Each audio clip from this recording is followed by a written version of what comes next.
Duchess's eldest brother has been rude, demanding, and critical towards you and other servants in the castle.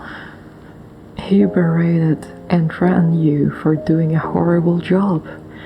After what feels like hours, you were finally dismissed, and on your way back to your duties, the Duchess catches your attention.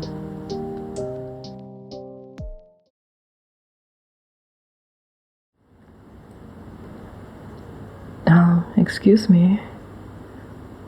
You just recently had a meeting with the prince, yes? Please come with me. I'd like to speak with you.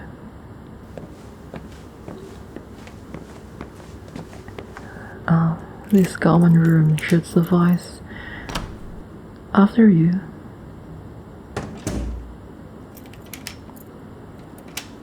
There. Now we have a place of privacy. Worry not. Nobody will bother us here. You may release all your stress now.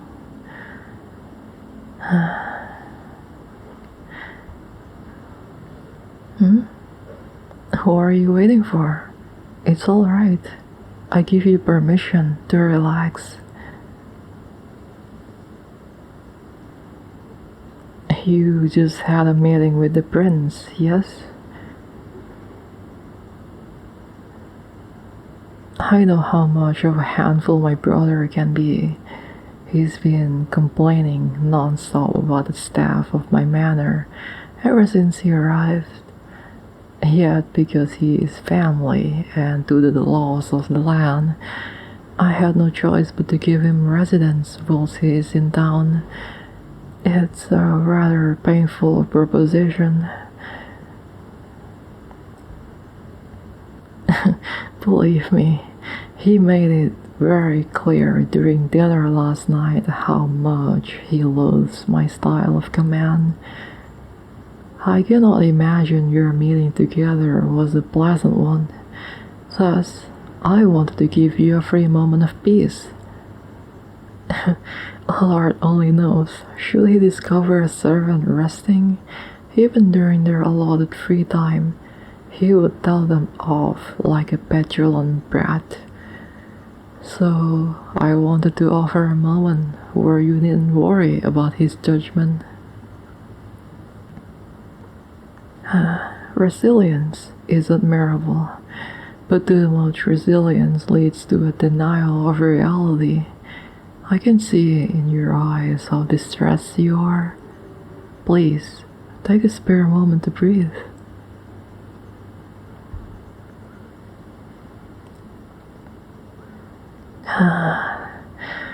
As Duchess of this land, I order you to follow my command. Breathe in and breathe out. Again, in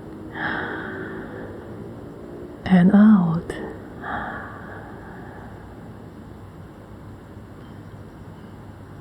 That feels better, does it not? Please sit. The couch behind you is made of fine silk. You will find it quite comfortable, I assure you.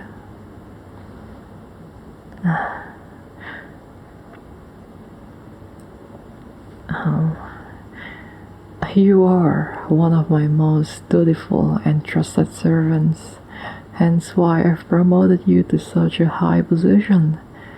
But I'm afraid that dutifulness also comes with a hesitancy to rest, even when needed. I understand that I hold power over you, but I've tried to make it clear that I will not punish you for rejecting a request you're unable to fulfill. I am not my family, nor will I ever desire to be. If you don't mind, would you recount his words for me? I will not speak of anything said or done within this room.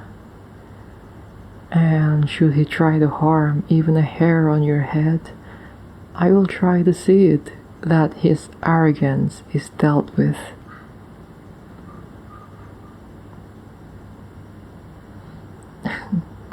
For trusting me, I extend my gratitude. Please speak freely.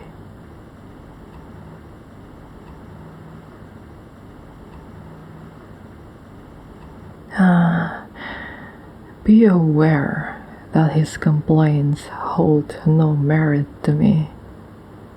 He may talk big, but I'm the one who holds command in this manner. He is but a gilded rat in the wall.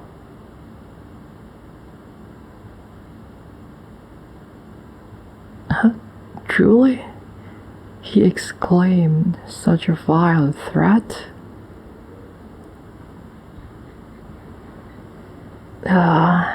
That egotistical ill.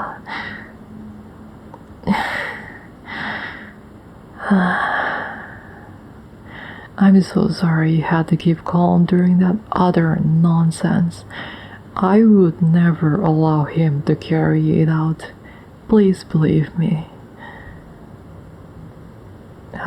Sadly, I'm not surprised by his behavior. He always has been a nasty cretin, even to those he supposedly cares about. Truth be told, I believe him to be jealous. He only knows how to maintain control through fear. And here I am, ruling with a fist as solid as a rose petal, yet you all choose to stay. I imagine he feels quite insecure about that. Now, enough talk about him. You're the one worthy of my attention right now. Please put up your feet. Allow yourself to relax.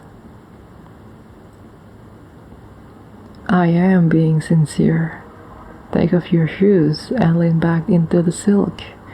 You deserve a moment's rest after putting up with such vitriol. Would you like a shoulder massage? Of course I speak with sincerity. Why would I not? It's true. I act unlike most nobles. I always was the outcast in my family, after all. Being the youngest sibling meant I had little power, thus I was forced to take orders from my brothers and sisters, in addition to my parents. And once I reached an age old enough to rule, I was given control over the poorest corner of our kingdom. I've no doubt that was an attempt to stab at my ego.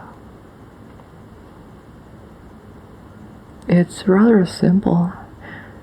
They never believed in me, so I stopped trying to appease them. Now I only play along as much as required. Despite how much it pains me, if I were to allow the facade of compliance to drop, I believe the kingdom would be worse off. Forgive my rambling. Please allow me to massage your shoulders.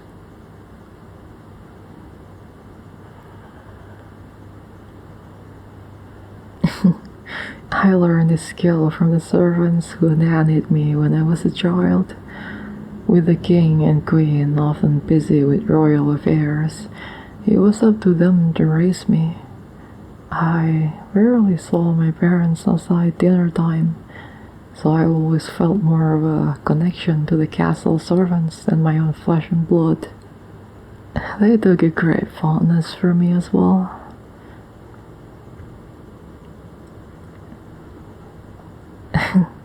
I was a rather soft-spoken child. I never made much of a fuss, and I was always interested in their stories. I believe that led many of them to see me as a safe person to converse with, despite my age.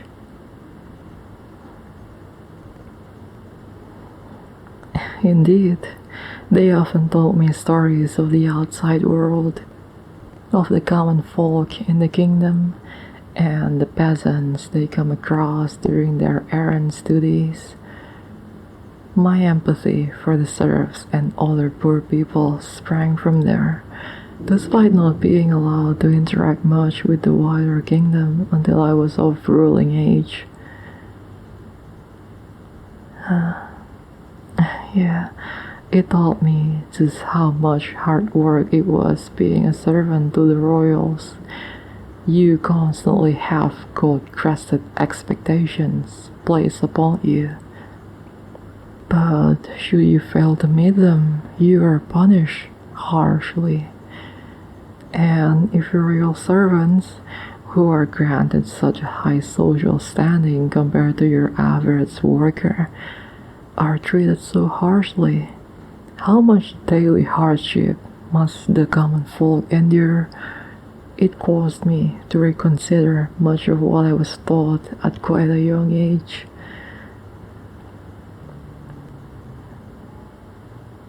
Of course, speaking with mother and father about this would get my place on the throne disavowed instantaneously. Something similar could be said of my siblings, so I forged my own path, with the help of the servants, of course.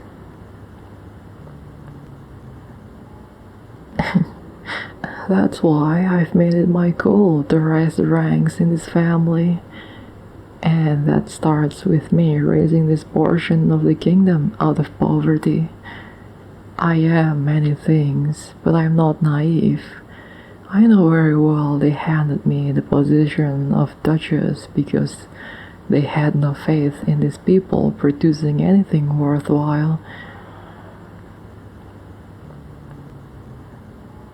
It's the same reason they only sent the least experienced servants with me, but I know we can prove them wrong.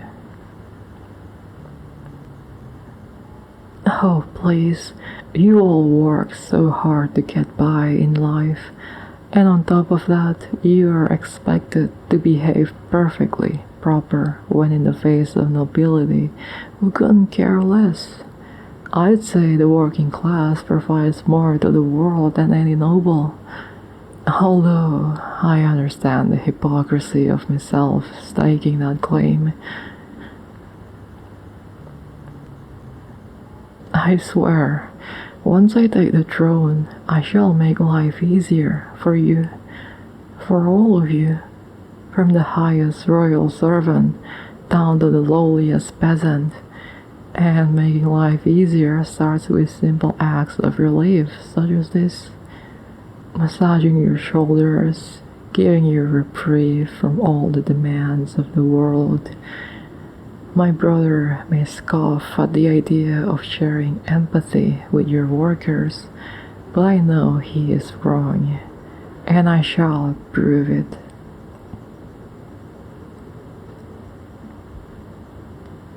Please, you needn't respond. All I wish is for you to enjoy a moment of peace. Close your eyes and savor the sensation. Allow my voice to guide you away from your struggles.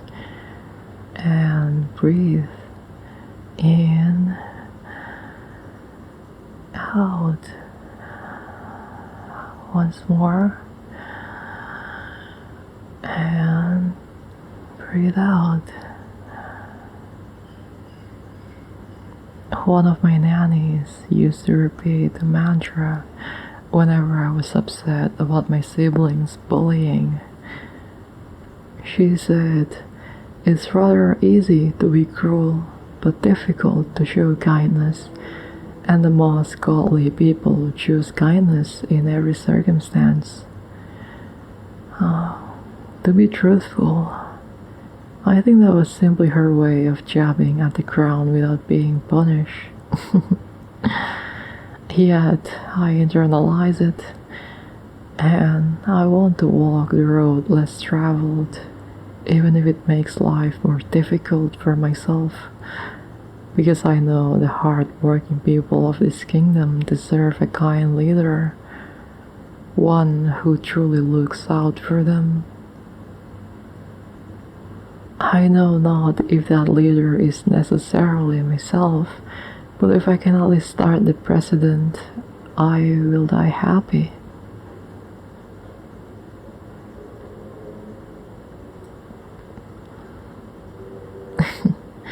You seem to have walked that road yourself today.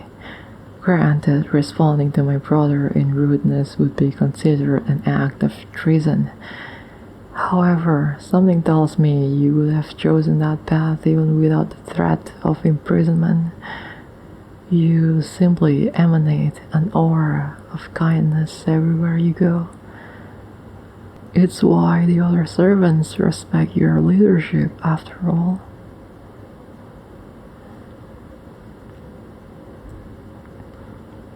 I believe the two of us aren't so different. Despite the divide in our class, we both want the same thing: to uplift the people we were assigned to rule over. And while you may not be of nobility, I still consider you to have a noble's disposition.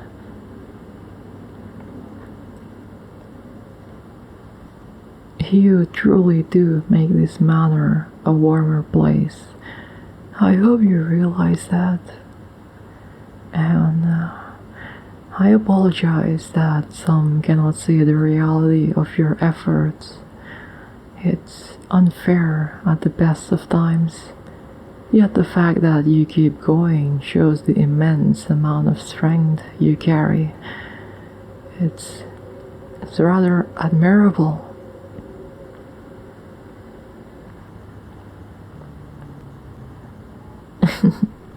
Kiki is quite humorous. I spent my entire childhood looking up to servants as caretakers, and now I'm looking up to them as examples of how to conduct myself. Life is odd in that way.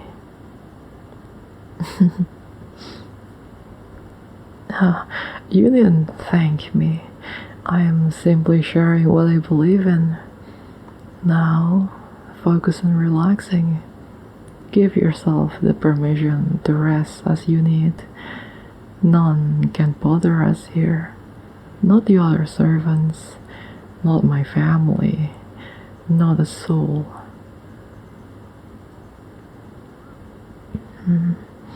Please, enjoy the moment. I wish you only the most pleasant of feelings at this time.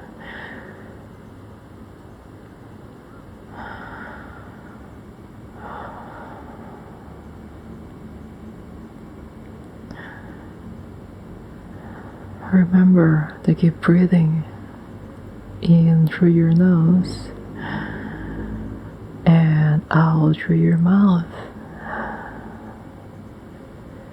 I'm going to quiet my voice now. You have had a difficult day, and I want you to rest. No, worry not about me. I can handle everything. You must merely allow yourself to exist. For as long as you remain in this room, there are no expectations or demands placed upon you. This is a free space.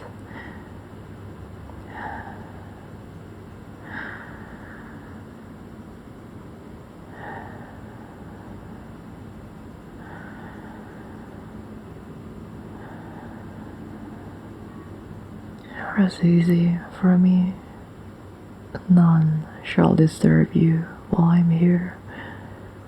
That I can guarantee.